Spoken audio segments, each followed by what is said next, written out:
This is a pheasant farm from the mid-1940s until 1999. The state of Washington owned this land, and it's 175 acres. We go all the way down to the power poles on Morris Road there, and all the way into that forest, probably 125 yards or so into that forest. It's a big L-shaped property. So it goes up that way, and then it goes out to the east. And we have a forest on that end as well. So part of the reason we were created was an opportunity came up. You know, sometimes in your life, you're going to find out, and I'm sure you have already, many times, if you're there and you're ready and you have a vision, or you have a goal or something that you're very interested in, I'm sure you've all experienced this. We call it serendipity, right? You just happen to be at the right place at the right time, and you met someone that really helped you do some project. And that's, you know, we can call that staying in the game, being present, right? You can't get involved and discover and learn if you don't show up, physically or mentally. So it takes a lot of energy. We were fortunate that when the previous owner of this place decided in a rather emergency form that they were going to sell this place, we felt that it had tremendous value and approached them and said, would you hold off on announcing the sale and let us propose a business and financial plan to you to start this organization, Pacific Rim Institute? And amazingly, they agreed. 3 months later, we gave them that plan, and we had just asked that would they please make a decision within a month, because we had other things in our life we were going to do if they were going to say no. So we worked that out, and over 5 years, we made the final payment and purchased this place. So it came with 50 buildings. So if you're thinking just for a second, hey, I'm the manager of this place, boom, all of a sudden, right, your responsibility not is only of the people and the land, the trees, the wildlife, all that, but of buildings. Well, if you live at home, what are you doing, you know, in an apartment?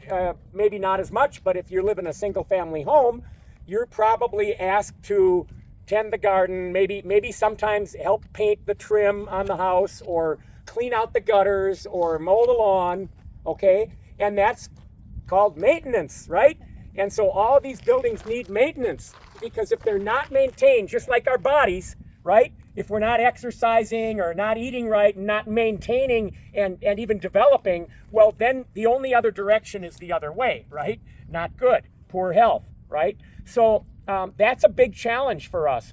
The other thing is, our mission isn't to protect old buildings. Our mission stems from our faith that we believe that we live in a created world, that God created the world, and that we're called to be stewards. So if you look at Genesis, you'll find that in the second chapter of Genesis, you'll find that it talks about us being called to be stewards and to serve and protect, just like the police car says, serve and protect. And in fact, the Hebrew words are abad and shamar. So it's very, very straightforward that we're called to care for the earth, not burn it up and not use it all up. We're not here to condemn anybody for using fossil fuels or for any other thing. We want to rather be that light that, hey, you can live this way. You can still have abundant things. You can have joy. You can have richness. But maybe consider the people that are coming after us. So that's a big thing and a big driver for us, okay? So our vision is to care for this place and to help and encourage other people to do the same. So we don't do that by just having lectures or things, but we do it the way that we're with you right now, hands-on. We'd love to have you back sometime and talk about different opportunities where you could come out. Maybe some of you want to do an internship. So our focus is to take care of this place. How do we do that? Well, we're interested in the people, the wildlife, the plants, the trees, etc., right? And so we've chosen one of the ways that we think is the most effective and efficient to have an impact on the world around us. Native plants. You know, we all want more butterflies and bumblebees, right? Well, we could raise native bumblebees and release them. We could raise butterflies, and that's a cool thing to do and can be helpful. if they're appropriate. But the other thing is the beauty of plants, and native plants especially, is that they interact with pretty much every other living and non-living thing in the environment. Pick an animal, pick a deer. What are they? They're browsers, right? And so they directly eat plants. They're herbivores, okay? Or you take a rabbit, it's an herbivore. Take an insect. Well, they may need the nectar or the pollen, or they use plants to hide under the leaf from a predator, okay? So most things in our environment have either a direct or one level removed connection with native plants. The other important thing about native plants is they've largely been extirpated from the state. Prairie, this is a prairie out here, okay? By definition, technically that means fewer than 1 tree per acre, okay? An open grassland. And they're very, very significant. Unfortunately, we're down to less than 1% of the prairies we had 200-300 years ago. So for 10,000 years, you imagine, a yardstick. For that period of time for the yardstick, except for the last 1/16 of an inch, there's been massive biodiversity, huge wildlife populations. And then for that last 1/16 of an inch, very, very rapidly, we've lost 99% of that. So it's happening rapidly.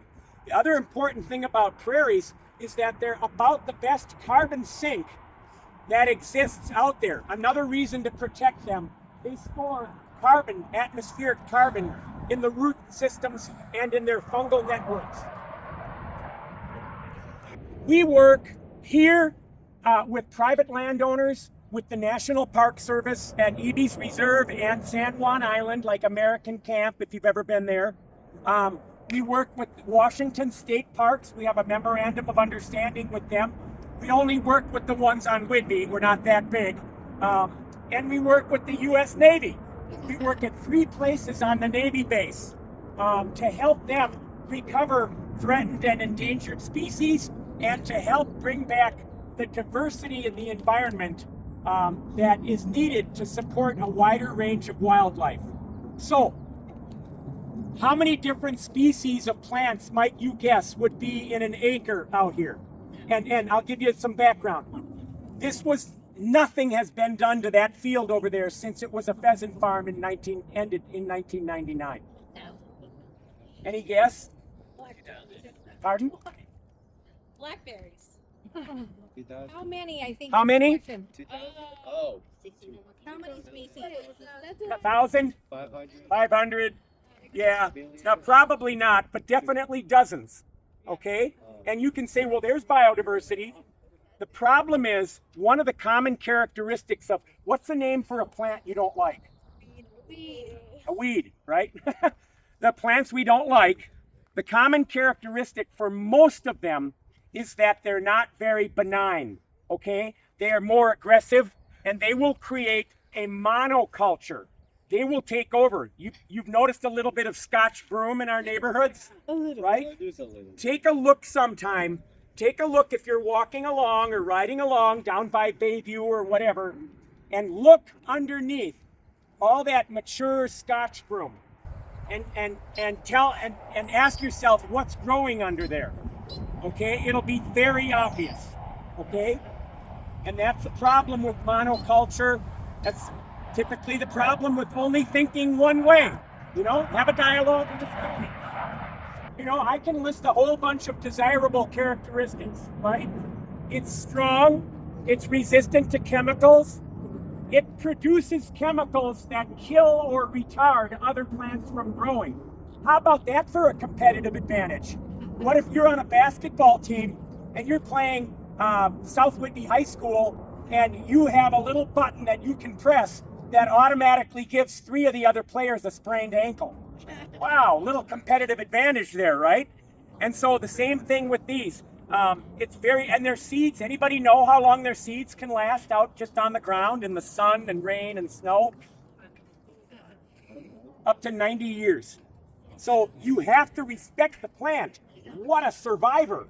What great mechanisms for sustaining itself, right? I'm sure, all of us, we want to have a good family life. Maybe some of us, someday want to have children. And, you know, we have to have all the conditions that help that go and help our family sustain itself.